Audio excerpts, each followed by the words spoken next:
السلام علیکم ورحمۃ اللہ وبرکاتہ۔ ناظرین، آج ہم آپ کے لیے ایک نیا واقعہ لے کر حاضر ہوئے ہیں جو کہ بہت ہی خوبصورت واقعہ ہے۔ یہ واقعہ توبہ کیا ہے اور کس طرح کی جائے۔ ہر عالم، فاضل اور مفکر توبہ کی ترغیب دیتا ہے اور اسی سے رجوع اللہ کی دعوت دیتا ہے، بلکہ مدبریہ بھی کہتا ہے کہ بد نصیب ہے وہ شخص جو روز توبہ کا دروازہ کھٹکھٹائے بغیر سو جاتا ہے۔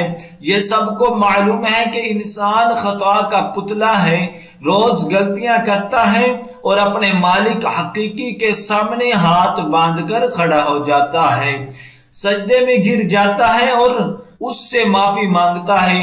انبیاء کرام اور ہمارے نبی صلی اللہ علیہ وسلم جب عبادت کے لیے کھڑے ہوتے تو قیام، رکوع اور سجود میں امت کی خطاؤں کی معافی مانگتے اور صحابہ ازواج مطہرات پوچھتے کہ حضور آپ کیوں اتنی مشقت فرماتے ہیں؟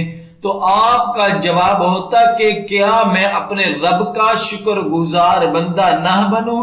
پھر میری اور آپ کی حیثیت کیا رہ جاتی ہے؟ لیکن سب سے پہلے توبہ کی فزیکل فارم کیا ہوتی ہے، اس کو سمجھنے کی ضرورت ہے۔ توبہ اس عمل کو کہتے ہیں جو کسی غلطی، گناہ کی انجام دہی کے بعد دوڑ کر اپنے رب کے حضور حاضر ہو کر عاجزی اور انکساری سے معافی مانگنے اور پھر ایسی غلطی اور گناہ دوبارہ نہ کرنے کا عہد ہے۔ پھر معافی بھی ملتی ہے اور اس عہد کی پاسداری کی کوشش میں بندے کی محنت اور وفا اللہ کا محبوب بنا دیتی ہے، مگر صرف توبہ کی امید سے جان بوجھ کر گناہ کرتے رہنا بے وفائی ہے۔ اس لیے شاعر نے خوبصورت انداز میں اس کی عکاسی کی تھی کہ وفاداری بشرط استواری اصل ایمان ہے۔ وفاداری اور وہ بھی اپنے رب سے ایک بے مثال کام ہے۔ مثلا دیکھیں، شراب کی ممانعت کا حکم آیا تو ہاتھوں میں اٹھائے ہوئے پیالے ٹوٹ گئے۔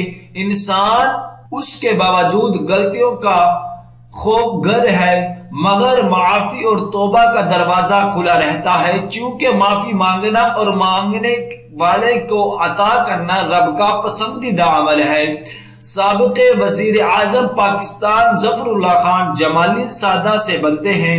قومی سیرت کانفرنس ہو رہی تھی تو انہوں نے کہا کہ میں زیادہ کچھ نہیں جانتا میرے بھائی، لیکن ایک نصیحت کرتا ہوں کہ کبھی کسی کی جان نہیں لینا، کیونکہ زندگی دینے اور لینے کا اختیار صرف اللہ کو ہے۔ آپ ایسا کریں گے تو یہ بہت بڑا ظلم ہوگا اور اللہ کے اختیار میں داخل اندازی ہے جو اسے پسند نہیں۔ دوسرا، کسی کی عزت نہیں چھیننا، کیونکہ عزت و آبرو کا احترام اور جان کی حرمت کعبے سے بھی زیادہ رکھی گئی، اور حضور صلی اللہ علیہ وسلم نے آخری خطبے میں بڑی وضاحت کے ساتھ انسانی جان اور عزت کی حفاظت کا درس دیا۔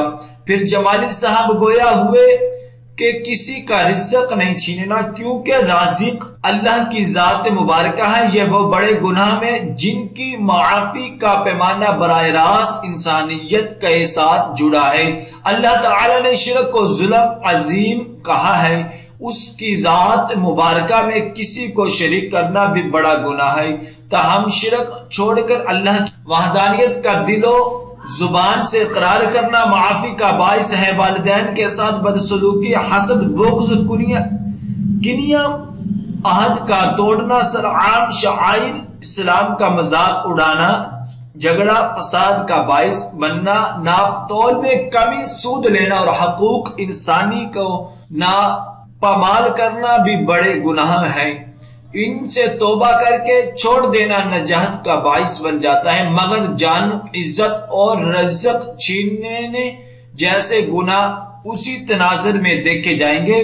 اللہ اپنے فضل و کرم کی صفت کو ہمیشہ حاوی رکھتا ہے، کیونکہ انسان اس کی بہترین تخلیق اور اس سے وہ محبت کرتا ہے اور محبت کا تقاضا ہے کہ رحمان کا مطیع رہنا ہے، شیطان کا نہیں، پھر تو دوستی محبت نہ ہوئی۔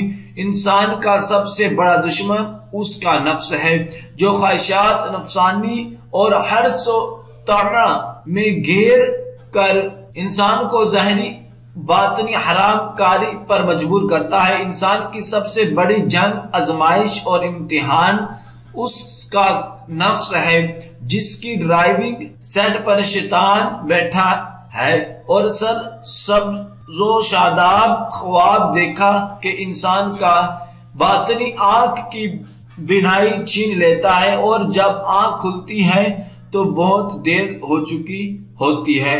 مگر اے بندے، پھر بھی اگر ہدایت تب تم تک پہنچ گئی ہے تو لوٹ آ، میں معاف کرنے والا ہوں۔ رب کی اس پکار کو سننے والے سر جھکا دیتے ہیں اور سرکش اور اکڑ جاتے ہیں، جن کے لیے دنیا اور آخرت میں رسوائی کے سوا کچھ نہیں۔ اللہ نہ کرے کہ ہم رسوا ہونے والوں میں سے ہوں۔ بس اپنے رب سے عہد باندھنے اور اس کی استقامت کے لیے کوشاں رہنے کا نام توبہ کی اصل ہے۔